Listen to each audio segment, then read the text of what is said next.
the credit union movement, sometimes we talk about service like it's the ribbon. And the reality is it's not. And we're going to walk through that process where we see that service is not the ribbon winner. Service is the price of entry. And if we miss that, it doesn't matter how good my intentions are. It doesn't matter how friendly I am. It doesn't matter how much I care if I never get in the ring to be their primary financial institution. Excellence that never gets seen, never gets rewarded. You're listening to the Credit Union Leadership Podcast, a podcast that delivers value and offers up insight that'll help your credit union grow. ServiceStar has been consulting with credit unions for over 20 years, growing them in the areas of cultural development, leadership development, and management training. To learn more about what ServiceStar can do for you or your credit union, check them out at servicestarconsulting.com. Welcome to the webinar today, talking about service is the price of entry. Very, very excited. We got a lot of cool things going on today. And one of the things I want to say is maybe some of you are here because you might be in a similar position as some credit unions I've worked with. I've had some credit unions I've worked with, and they've said things like this. They go, Scott, you know what? The credit union, we really care about helping people, and I just need help to get them to have that credit union pride, take that credit union ownership. I've had other credit unions that said, they literally told me, Scott, I need help getting my credit union team to drink the Kool-Aid, to be the umbrella man. How do we do this? And we've got some people that's like, hey, when we have our members, we're helping our members and we're looking at the member screen, you know what? Sometimes our team is mostly just order takers and they're so focused on speed that sometimes we're missing opportunities to really serve them and see ways to help them and increase the product penetration and help them by having them do more products with us instead of going to God, who knows where it could be a bad position. I don't know. Maybe you're like another leader that I talked with. They said, hey, Scott, service is really important here, but there's some people on our team that they're really knowledgeable at their work, but no one wants to ask them questions because they're afraid how they're going to react to them, and they just avoid them. All of this stuff goes into this idea of service. Service is the price of entry. And today, the real big focus here is that when it comes to service being the price of entry, sometimes, in the credit union movement, what do we pride ourselves in? Our service. We love hearing about the member and having these relationships and really focusing on the service. But when it comes to service, we think of it as the ribbon winners. This is what makes us different, when in reality, service is the price of entry. Service is what gets us in the game to be considered. So with this, I want to tell you a personal story before my credit union days of where I was so focused on this ribbon that I forgot to handle the basics. I didn't get my ticket and I lost out on a major opportunity. Now, as some of you, if you know me and you're already here, you may know that I used to be in a rock band. And one of the things in the rock band world that we got to do is we felt like we had won our ribbon. We had this chance where we were going to take off and make it big. We were going to go to this radio station and pitch our song to this radio station. But this radio station was also, they were huge with think of it like a credit union for music. They had big community. They did all these events and big festivals. And we knew if we got in and got to pitch our songs and build relationships, that we would have the opportunity to really make it. And I remember as we sat in there, we pitched our songs, and there's other bands pitching songs. And then you get to listen and get to vote for what songs are on the radio station. And what I noticed was as other bands were there, after they pitched their song, they just got up and left. Now, we decided to stay for the whole thing. This was an awesome opportunity. We wanted to be a part of it. And I remember halfway through the meeting, the director of this station, he looked at us and he said, hey, before y'all leave, come to my office and talk to me. And so after they did the voting and all this stuff, we went to the director's office and, wow, okay, this is awesome. And the director, he recognized our effort and our character and being a part of this and staying through. And he said, guys, I want to help you. What are you looking for? Are you looking to play at the festival, a specific show, or a specific spot? And we're like, man, all right, we've made it. We've got the ribbon. He goes, here, play a song or a music video for me. And we got this music video clip that we pulled up on YouTube, and the talent was killer. The song was good. The music video quality looks cinematic, but the recording The sound recording What? was not good. And we had thought of this idea of, oh, it was the basics. And we saw his face change. And we saw that we were so focused on the next thing, the ribbon, that we lost this opportunity of getting the ticket. And it was a quality recording. So the point here is the ribbon recognizes excellence, but the price of entry decides whether that excellence ever gets seen. So the challenge for a lot of us is that we're focused on the next thing. And because we're so focused on the next thing, the next core conversion, the next system, or the new organizational process, or launching this new product, that we forget the basics of building a service culture to make sure that we effectively roll this out. Before we stand out, we have to qualify. Before we wow, we need to serve people. Before we become unforgettable in our members' lives, we've got to be dependable. For me and my band, we were so focused on the ribbon that we lacked the basics. We were so focused on the networking and getting the opportunity that we didn't make sure we had the basic. The sound recording is who you are. And in the credit union movement, sometimes we talk about service like it's the ribbon. And the reality is it's not. And we're going to walk through that process where we see that service is not the ribbon winner. Service is the price of entry. And if we miss that, it doesn't matter how good my intentions are. It doesn't matter how friendly I am or if I know your second dog. It doesn't matter how much I care if I never get in the ring to be their primary financial institution. Excellence that never gets seen never gets rewarded. We never get to get that product penetration per member. For me and my band, the tragedy wasn't that we weren't talented enough. The tragedy was we never got to be considered because we didn't handle a basic. And in the credit union movement, this happens every day, not because our team doesn't care. Maybe there's a few. It's not because we lack the talent. It's not because we couldn't be exceptional. No. It's because maybe we missed greeting the member by their name. 60% of credit union transactions begin without a warm welcome or greeting them by their name. Maybe it's because we're not thanking them for their membership and letting them know the impact they're making. 1/3 of credit unions only communicate the benefits of the membership and everything that they're doing.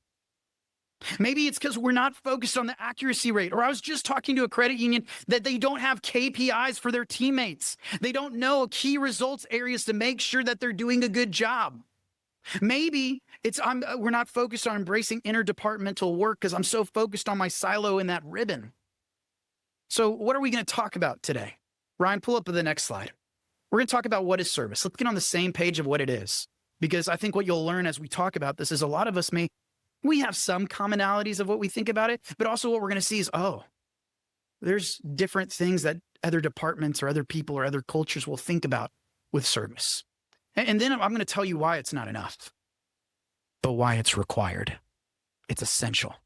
And then once we understand, all right, this is essential if I want to lead in innovation or create new products or ideas to help people win with money, it's essential. And then what I'll do is my goal is I want to inspire you where you say, I want to build this service culture, continue building a strong service culture. I want to equip you. I want to give you a mindset with this level of purpose when it comes to service, but also a tool to help you analyze where are you in building your service culture and how you can communicate this to your team or what you need to do differently to best live this out. So buckle up. If you're ready, light up that chat box. Say, let's go. Say, what is service? All right. Let's see if we got some people lighting that up. So what is service? When we want to get on the same page of what it is. All right. Service could be a lot of things. It could be a lot of things. All right.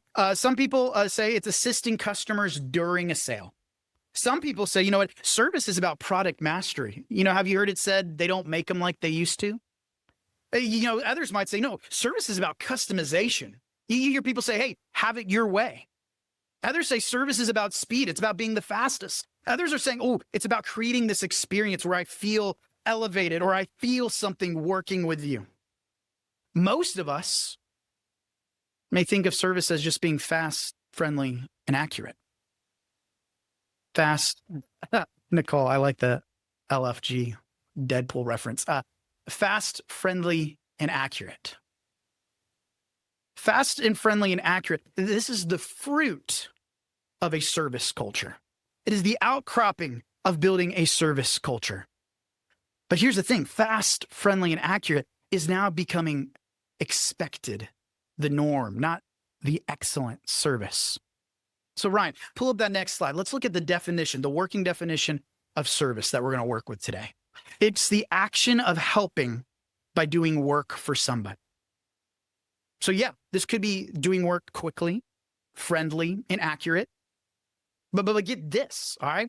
ASCI just released a study, all right? It was about in March, and it was talking about service in the financial industry. And here's the thing. If we just think about fast, friendly, and smart, well, guess what? It's smart, accurate. Get this. Credit unions win at being friendly based on member perception. Credit unions win at speed. But buckle up. Get ready for this. Credit unions lose in overall service to banks. It's more than just, am I fast and am I friendly?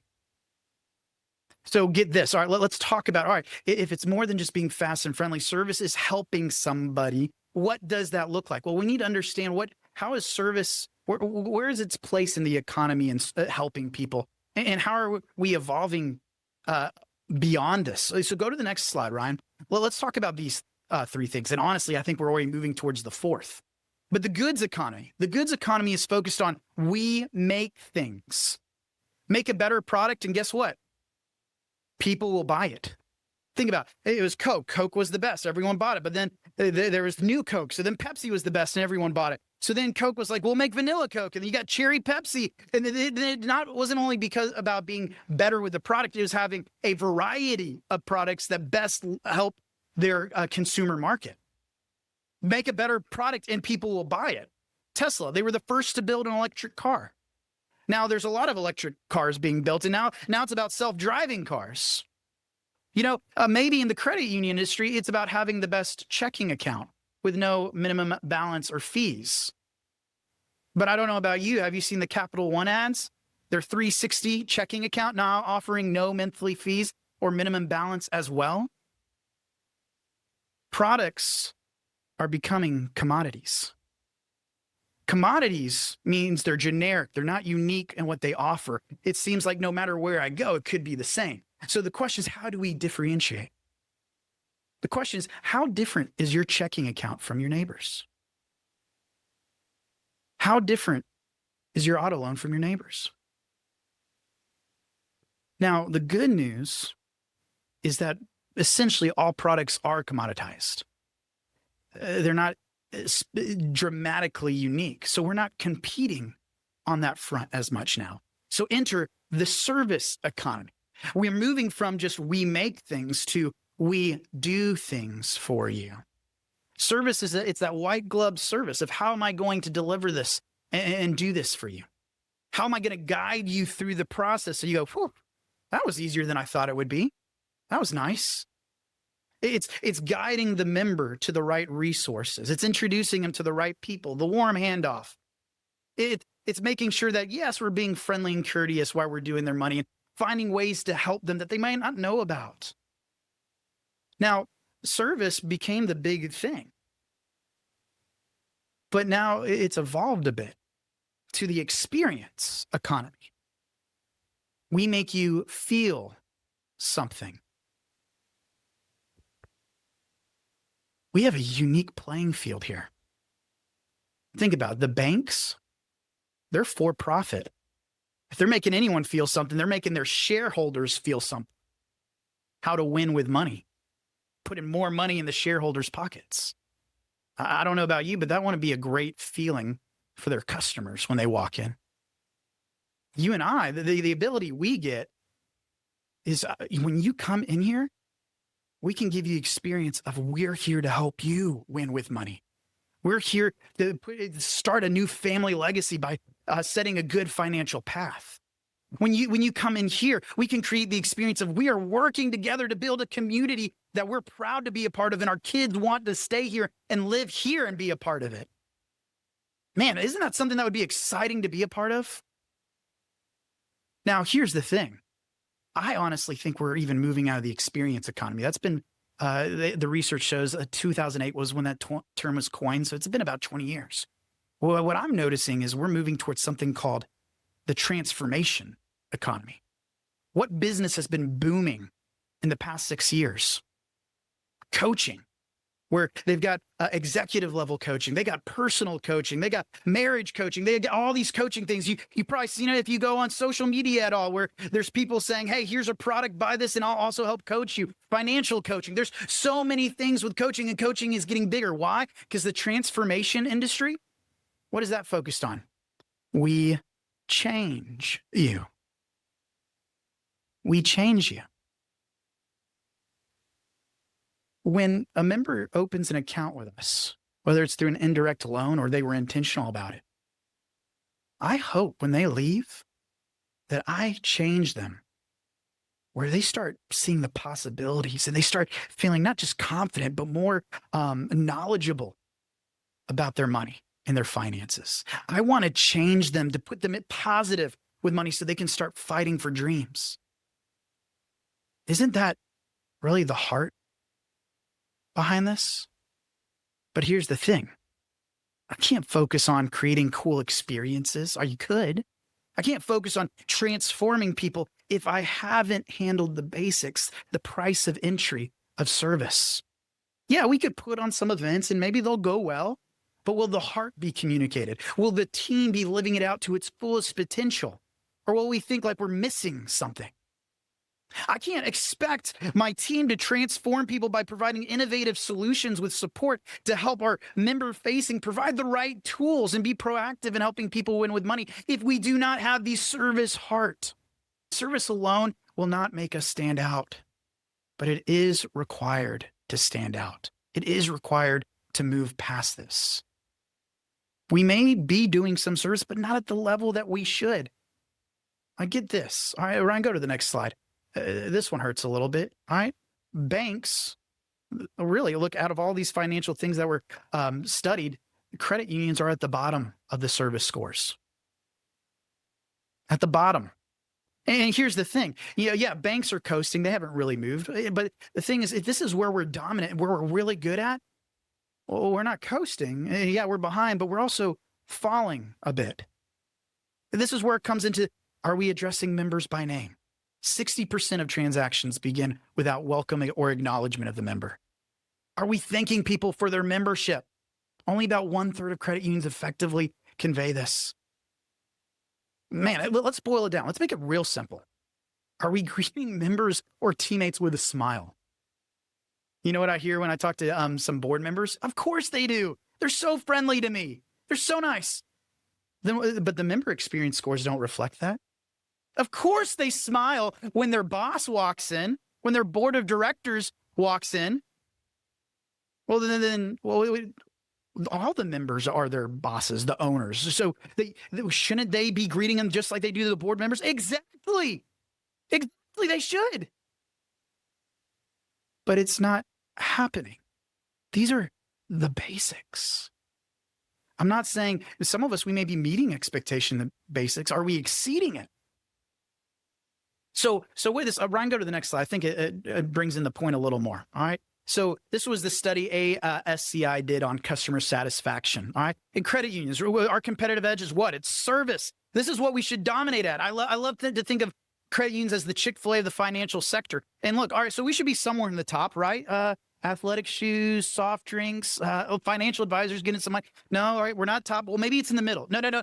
I circled it for you in case you can't see it. It's at the bottom. It's at the bottom. Shoot. The bottom? Yeah, this is the thing that we're known for? Man, some of you are like, man, Scott, you're not being very motivational right now. I know.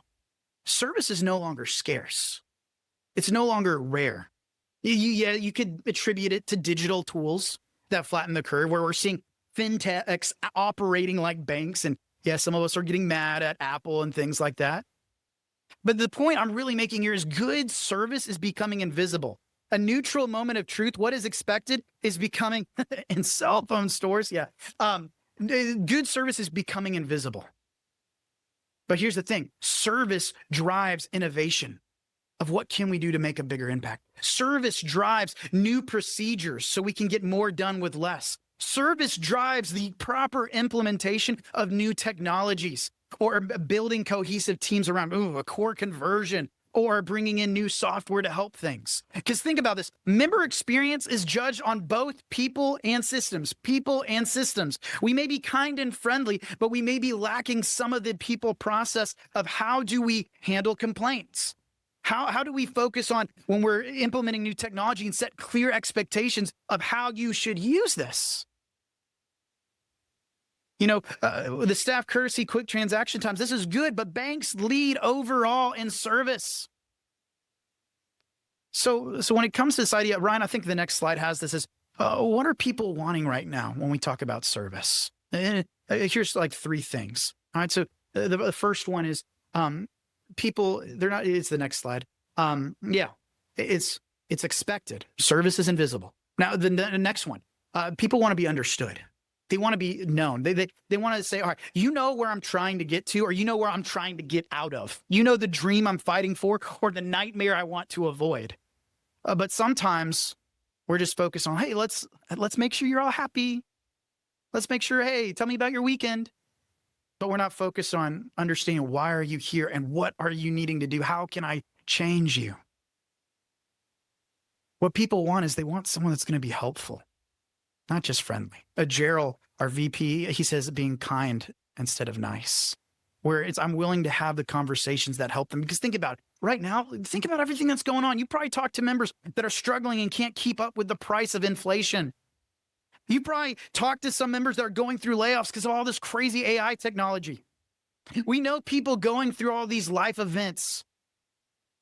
And in those moments, I need certainty. I need clarity. I need someone who's competent and knows how the processes work, the right department to get in touch with, and what would be best for my life, not just someone who's friendly.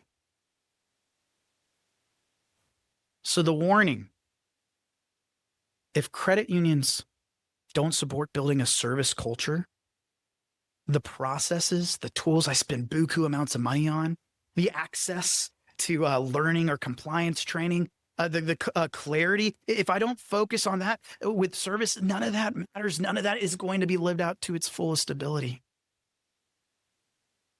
And also, in addition, what I'll say is, great. You might have some great people that are serving.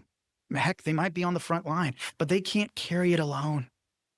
They can't do this alone. They need to make sure that the support position are living out service and providing resources and helping them and helping put the member first. We need leaders that are actually sitting down and coaching employees and heck, creating, here are key results. These are the things that you need to be good on that we're tracking every month to make sure that we're living out our mission. Because if I can't help you as a credit union, if I can't help my member make a better decision, all this kindness becomes noise.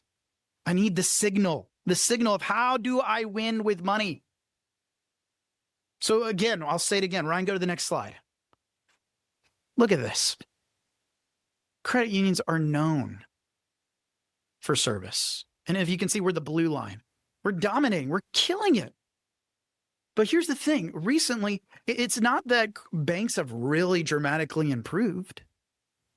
It's credit unions have dramatically gone down. Man, what would it look like if we were at 88? But here's the thing, all right? 78, 79, who even cares about banks? Let's just take them out of the field at all. We're being a C-level student in service. Is that really our competitive edge? So here's the thing I want to talk about. How do we get better? Some of us, I'm excited you're here because it tells me that you care and maybe you're the outlier. And maybe you're already doing some of this stuff. But the game plan is we need to move out of just being friendly. We need to move out of just focusing, technology will solve it. No, we got to focus on building a service culture. How do we do that? By developing leaders where they're inspired to do this and equipped. I know how to do it. I need to provide training and alignment so everyone on my team knows what a job well done looks like through having standards. So with this, what I want to talk about is the 4 levels of mission, because every department builds on the culture of service. Every department builds on the culture of service. So what I want to show you is a key principle. And Service Star, what we do is we love working through these key principles with really practical steps where leaders, contributors, executives can start implementing this. But Ryan, I think it's going to be 2 slides, the 4 levels of mission.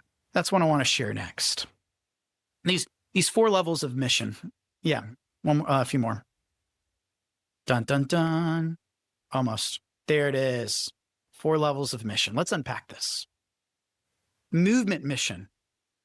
It's what we all, whether you're part of a credit union or you're part of a QSO, you're a credit union in the South, credit union in the North, that we all say this is the mission of the credit union movement. We're all a part of this. Go to the next slide, Ryan. When I think of movement mission, I think of the umbrella man. The umbrella man. You know, when it was created in the 20s or 30s, it was this whole idea that, man, we were planting credit unions like crazy. And we needed a symbol to bring us all together that we say, that's what I'm about. And guess what? It still accomplishes that. What I love is when I work with credit union all throughout the nation, even internationally, we look at this image and we go, yes, we all connect with it. Some similarities, there's some nuances to what people see in this image. But what's crazy is I'm not even a part of credit union. I'm part of an organization owned by credit unions that serve credit unions exclusively. But I see this image and I say, yes, this is the impact I want to make. I want to give people the tools so they can fight for dreams despite the rainy days. So all of us, everyone here, we should look at this movement mission, and we've got to understand we're part of something bigger than ourselves. But it doesn't stop at movement mission. Go to the next slide, Ryan. We continue this on by going to organization mission. For you, you could call it credit union mission. I say organization because I'm a QSO and I don't want to leave the QSOs out, because I care about living out the umbrella man just as much as you do, but it looks a little different. Think about it. In the credit union, I'll tell you a great example and a not so great example. I worked with this one credit union. I was talking to their chief lending officer, and we were talking about the importance of credit union mission. And he said, oh, my whole team knows it. And I said, all right, I'll put them to the test. So I remember going to the all-employee training day, and I started this off. I was like, hey, I got a bet with someone here. I want to see if all of y'all can say the mission statement at the same time. Ready? 3, 2, 1, go. And man, there were harmonies. We brightened the financial lives of our members. There was no pause or everyone was on the same page. And guess what? Not only did they know that, they also have some of the results that back this up. They were the top financial provider or institution in their city. They were, and I think, what's it called? Bauer Financial, top 200 credit unions. All this stuff. They had the accolades, and why it started because everyone understood what is the purpose of our credit union. Now, let me tell you about maybe a little dysfunctional team somewhere else that I went to. I went to a leadership retreat for this one credit union, and I pulled up their mission statement as we're talking about mission. I said, well, first what I'll say, when I went on their website, the mission statement, it was a novel. It was multiple paragraphs. And I was like, how am I going to put this on a PowerPoint slide? So I just copied and pasted the best part. And I remember when I pasted it, as I'm talking about the chief financial officer stops me. He goes, that's not our mission statement. And then the CXO is like, well, no, that's on our website. Like, that is our mission statement. And then the CEO goes, yeah, but we recently changed it to something like, dang it, I don't remember it. I would have to look at the resource. If our leaders don't know the mission, how can I expect my contributors to greet members by their name, to refer products, to do things that might be slightly uncomfortable? If leaders don't take the time to memorize their mission and connect what we do with why it matters. Can y'all hear that clap? That's kind of funny. All right. It takes all of us to live out the umbrella man. So Ryan, go back to that PowerPoint. All right. So go back to that slide. We're going to stay on here for a bit. So I got to understand part of the umbrella man movement. Organization. What is your credit union doing to live out the umbrella man? So, for me, it's not credit union, it's a QSO. A Service Star's mission might be a little different than brighten the financial lives or improve the financial well-being or do whatever it takes to exceed expectations and provide innovative financial solutions like the credit union is working with today. No. Our mission's a little different. Our mission is we share knowledge that inspires transformational change in service, sales, and leadership. Now, I believe if I do that and I'm working with you, that we're going to help people win with money. We're going to live out the umbrella man. It just looks a little different for my organization than yours. Now, some people, they stop at movement. Some people, they go to organization, but not many people go deeper than this. And then the next part is department mission statement. How many middle managers do I have here? You type in like a here I am or raised hand or something. If you're a middle manager right now, that meaning you lead some people, but you also report to somebody as well. How many we got in here? This department mission is something where you can take ability and do something with this. Well, look at all, I don't know if y'all have seen all the thumbs and so that's pretty cool. So with this department mission, what is your department doing? How is your department? Some departments are hyper focused on a very specific part of the mission statement, or they're ensuring we're living out a very specific value of the credit union's mission. You know, with the credit union today that I was working with, do whatever it takes to exceed expectations through providing digital innovations that put members first. IT might be focused on innovative digital services, where maybe someone in member facing might be focused on putting members' needs first.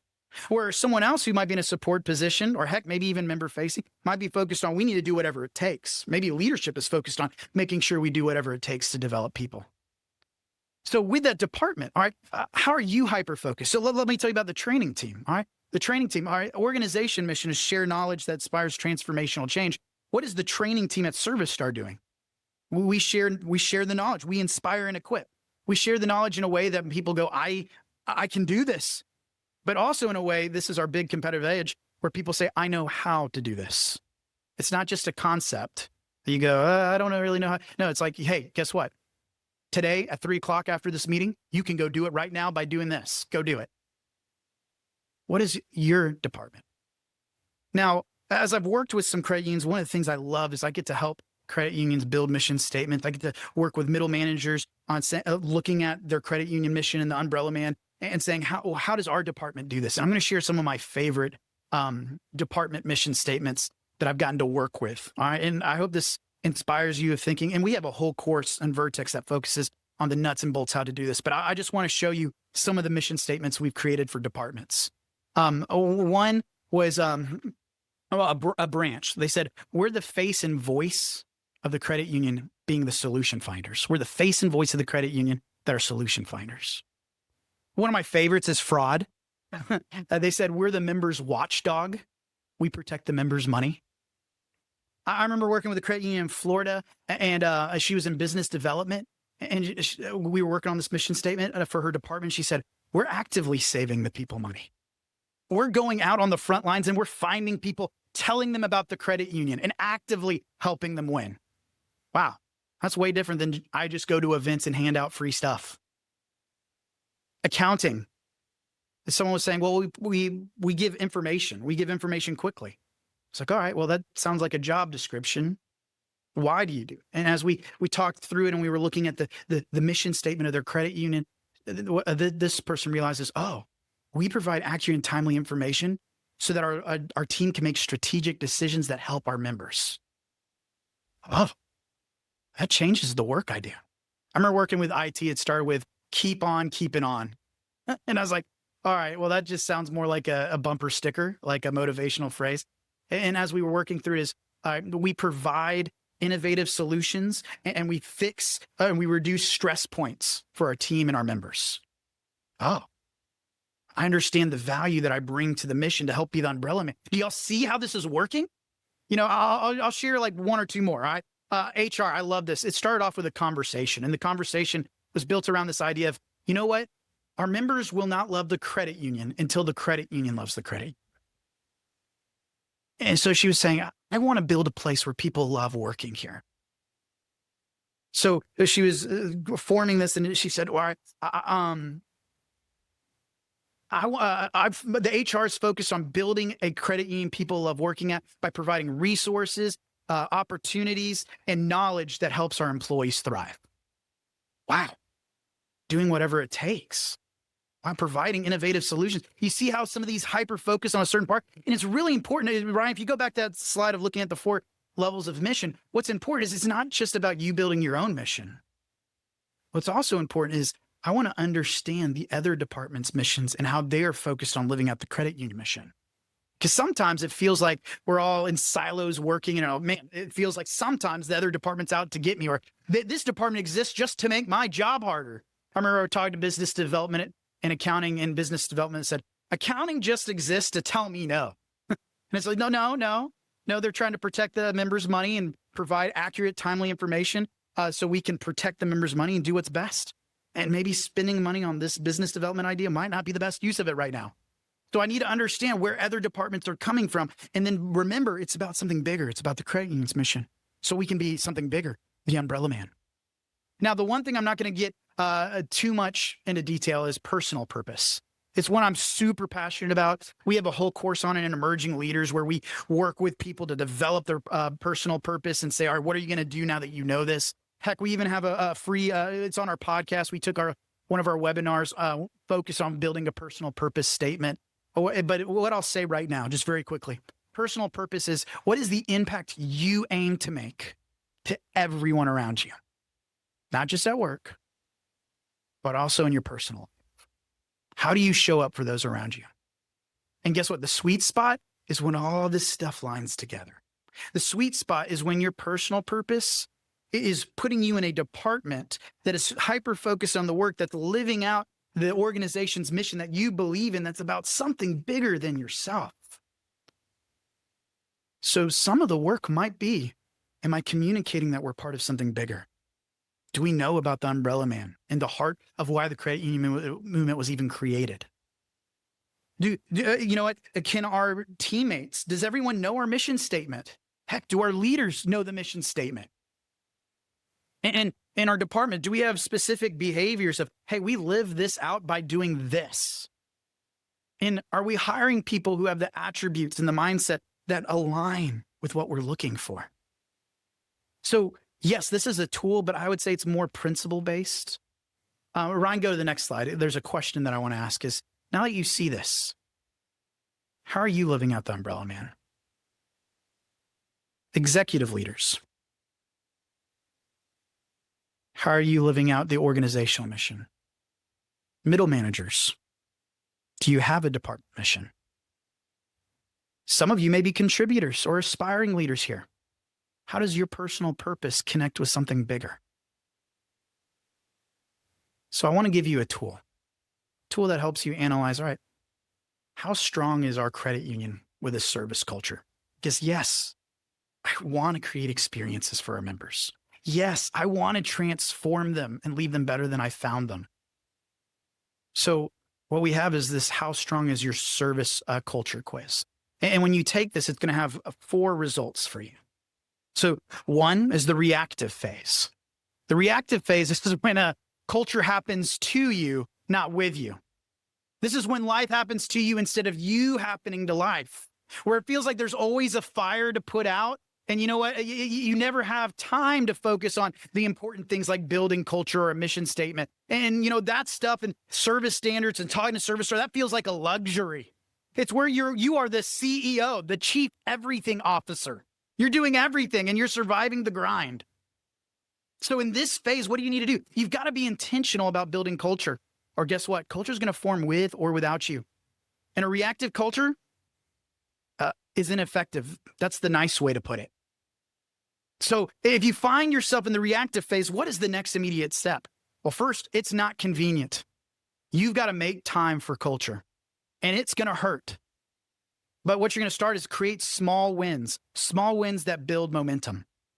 The next one, the build phase. All right. When you're in the build phase, your team or your credit union, you're doing good things, but inconsistently. This is where that term that I call pocket culture shows up. You have some departments living out well, some departments maybe not. Maybe you have some teammates that are doing the work well, but there's other teammates in the same department that's not living up to the same standard. And it almost seems like standards are situational depending on where you work or your tenure. So the overall experience that your members are getting or the perception that the members have is inconsistent. It's where revenue grows, but systems and long-term strategic plans still are a little messy. So what do you need to do in the build phase? You've got to be intentional about acknowledging the good work that is happening. Catch those people doing it right so they don't get burnt out, that people see what are the behaviors you want replicated, acknowledge the good work that's happening while providing a playbook to keep everyone aligned. So the next step here is you create alignment between leaders, between contributors with clear expectations on sales and service. The connective phase, you've built a healthy foundation. You're consistently living out the mission. They're meeting the expectations, maybe not exceeding, but they're meeting expectations. And every day, but those expectations, they're high standards. And the team's living up to them. There seems to be structure. So the next step here is train your middle managers. Keep the momentum going. The managers, the throne sets the tone. The leadership says this is what's expected. They're the ones that are going to catch people doing it right and say, this is the behavior that I want. But they're also going to be the ones that say, this is not how we work. We've got to live up to a higher standard. And that requires some training, some processes of how to work with people and how to connect what I do with why it matters. The thriving phase, all right? Your team, your credit union, you live out your values every day. The credit union is a self-sustaining machine, solid foundation. And here you're really just focusing on maintaining, keeping the culture strong, keeping the culture for executive leaders, keeping the culture strong past you, beyond you, when it's your turn to go somewhere else or retire. So the next step here in thriving, you sustain through developing executive leaders, the next generation of leaders. But you're still maintaining coaching practices with your middle managers that help keep your contributors, your employees, all living up to your high standards. So I want you to take this quiz and I want you to figure out, all right, where am I? And this is going to give you a tool of how to connect this and talk to your team. It's going to give you a tool of how to understand, maybe you can't change everything, but you can change what you're in charge of. All right. So I'm going to have it takes about 2 or 5 minutes. So I'm going to screen share in just a moment and work through the quiz, but I encourage you, the link's up there. Ryan, if you can also share the next PowerPoint slide, it's got a QR code that you can scan if you're unable to click on the chat box. Yeah. All right. So yeah. So we'll take that. I'm going to have some music playing in the background. I'm going to go ahead and screen share.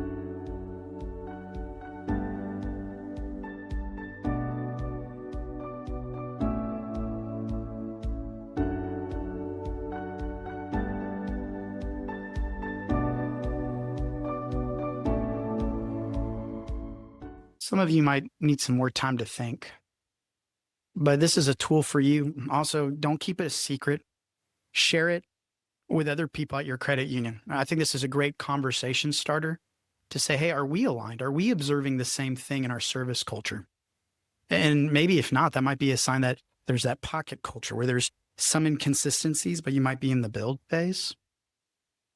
So what I'll say is I'm so excited you're here.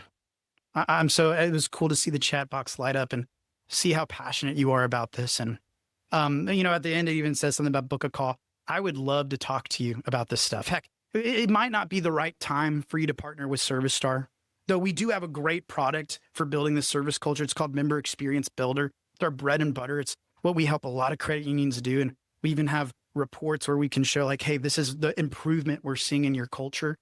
So you have something to be like, oh, this is worth it. But it might not be the right time for you. Maybe it is. We'd love to find out. But also, I would love to just talk to people to say, hey, I'm just a middle manager. Hey, I'm just a contributor, but I want to see how can I make a difference at my credit union. I'd love to be a part of that. So when you finish that, there's going to be something that says like a link to book a call or something like that. I would love to hear your story. I would love to be a part of that. Also, Gerald, who just typed in the chat box, he's the VP of business development here. He would love to hear what's going on. Just build a relationship. If now's a time to actually for a partnership, great. Now's not a time for a partnership. We still want to get to know you because you care about this. And as you can see, we're in a pretty pivotal moment. We like-minded people need to band together and stick together right now. It's important. So with this, Ryan, can you share, I think there's 1 or 2 more slides. And guess what? If you came in today and you're like, okay, here's a tool. I see some things we need to work with. But this idea of, all right, how do I build the service culture? What do I actually do? Well, guess what?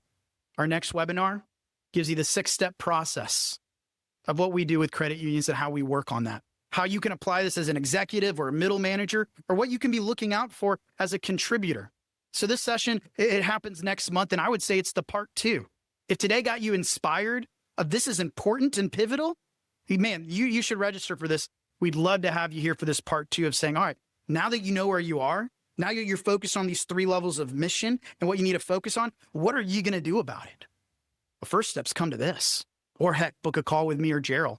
Those would be some of the steps that I would say you need to do next. So with that, Ryan, go to the last slide. Thank you all so much for being here.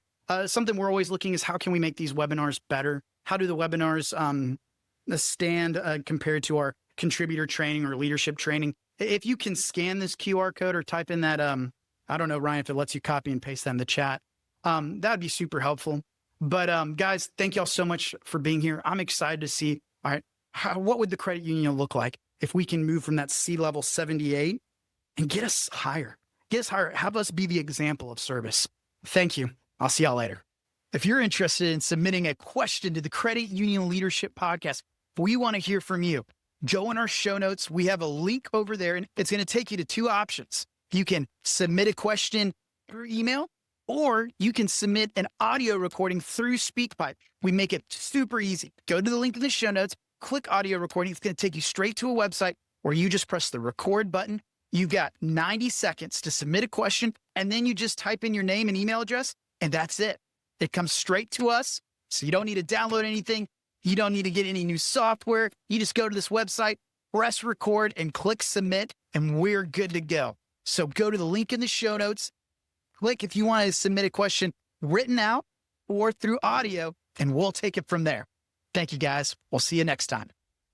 Hey, we are on YouTube. We've got video podcasts. So click the link in the show notes, watch our YouTube video. We're working on how to get videos on Spotify and iTunes, Apple Music, things like that. But what we've learned is that people are 80% more likely to remember something if there's a visual associated with it. So watch our video podcast, comment, let us know how we can be better. Let us be part of your journey. Thank you so much. Hey, leaders, you have a rock star employee that you're wanting to develop for leadership, or may not even develop for leadership. I talk to so many leaders that have great talent, and they want them to know, I want to develop you. I want to help you be better. I want to help you make a bigger impact at work.